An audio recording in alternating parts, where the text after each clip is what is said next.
Um, and they said, "Oh, well, you know, are you the lads that've come to fight in Lebanon?" Like, and we said, "Yeah, that's us." And we sat in the back of this car, this Peugeot car, and I remember like Lero nudging me, and there was a handgun underneath the dashboard, and there was a butt of what was a Kalashnikov underneath one of the seats. So I was like, "Well, this is a real deal, isn't it?" You know.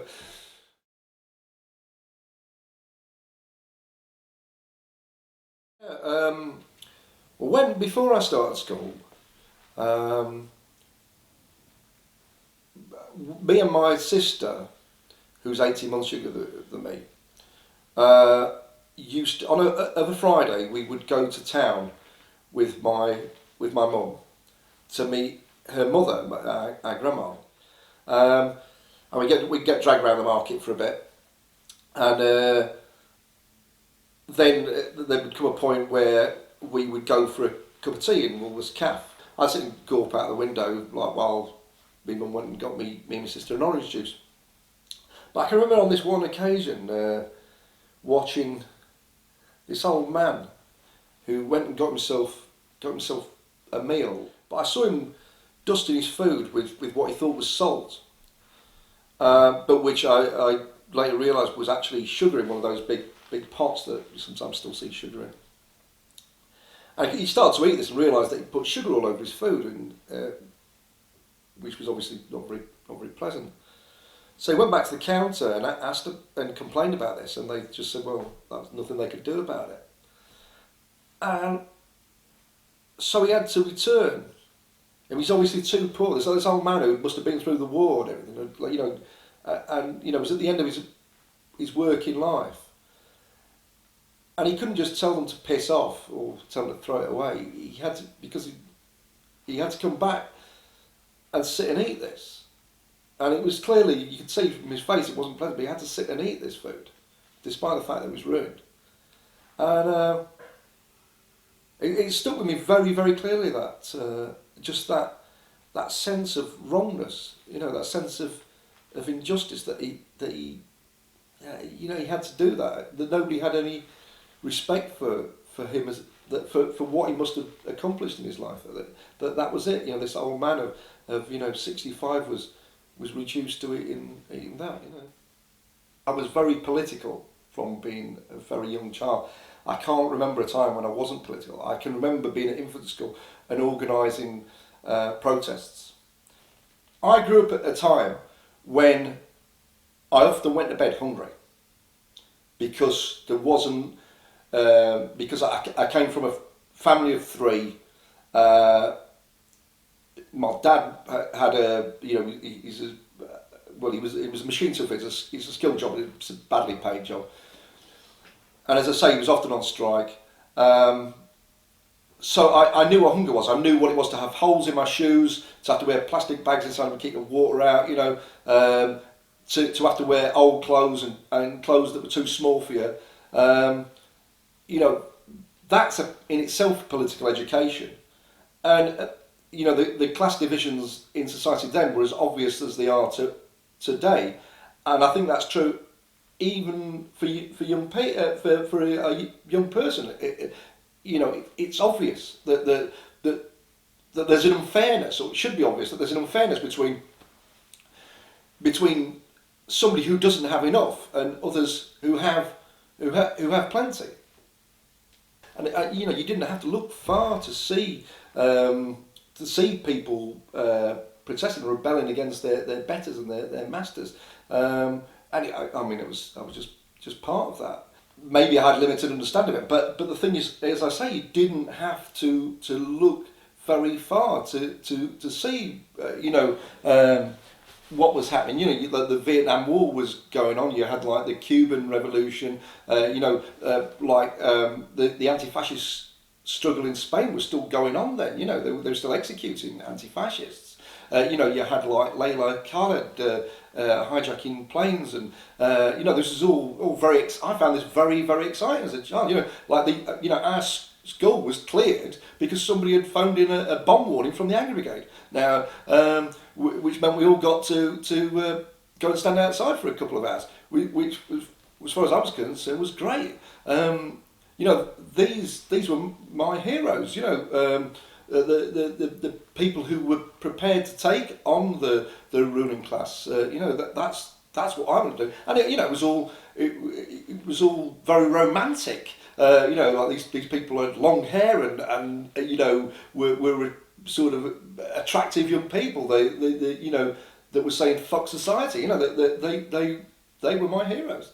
I was in a gang. We were quite a political gang, but we were just a gang. We were a gang of kids, and we were multiracial. But we would do things like, for example, we used to do this thing on a Sunday that we used to call Disturbing the Rich, and we would go into a posh area, one of the posh areas of Sheffield, and we'd take like a what used to be called, what was later called a ghetto blaster. We would take one of those with us, and we would go into these areas where people were washing the cars, all these fucking rich cunts as we were concerned, and we would make as much noise as we could. We would go and play football on their front lawns. We would get up to as much mischief as we could, and then when the coppers turned up, we'd just run through their gardens and they would never catch any of us because we were kids and we could run like fuck. But we used to do that. We once bricked a Rolls Royce, and it turned out it was the police commissioner's car. Well, I'll not tell you anymore about it because I'll not tell you anymore about what happened afterwards. But you know, we would come into contact with the authorities. We would come into contact with the police. I mean, I was coming into contact with the police from the age of about 11.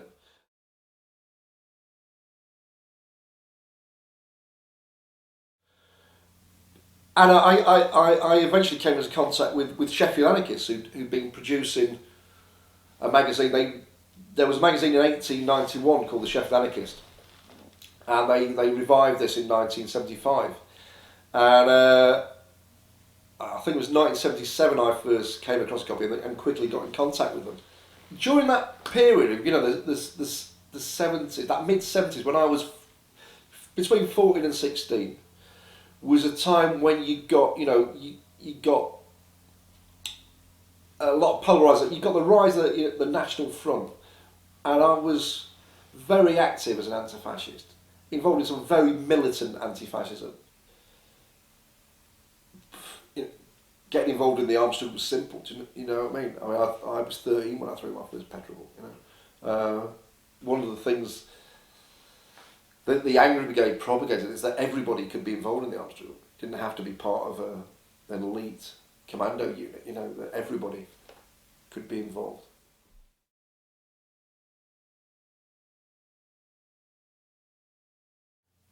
We had similar ideas about armed struggle. You know, and again, it's one of those things that, you know, now it seems, you know, you'd think there were only like a few nutters who were interested in that kind of thing. If you were involved in the British left at that period, and particularly in the anarchist movement, you would very quickly come in contact with the ideas of armed struggle. These ideas were mainstream at that time. You know, I remember one time, a Sham 69 gig, we were talking about the possibility of going to Lebanon to fight in Lebanon for the first time. He was talking about going there. We weren't talking about going out together, we were talking about going independently. And then in February 1978, the Israelis invaded Lebanon, and he decided that he was going to go to Lebanon then, and he asked me if I wanted to go with him. And I said I'd think about it, but I knew the answer before I woke up the next morning that I was going to go then. And the thing is, I was 16, I couldn't get a passport until I was 17. So we had to wait. I was 17 at the end of March. We had to wait until then so I could get a passport. And we were still completely feeling the dark. We'd no idea how we were going to get to Lebanon, or you know, we talked about various things. We thought maybe we could. Lera had read an article in the Guardian about guns being smuggled from Italy to Lebanon. In actual fact, I think that was complete bollocks, because routed was to be smuggled the other way. But we thought maybe if we got down to southern Italy, we could get across that way.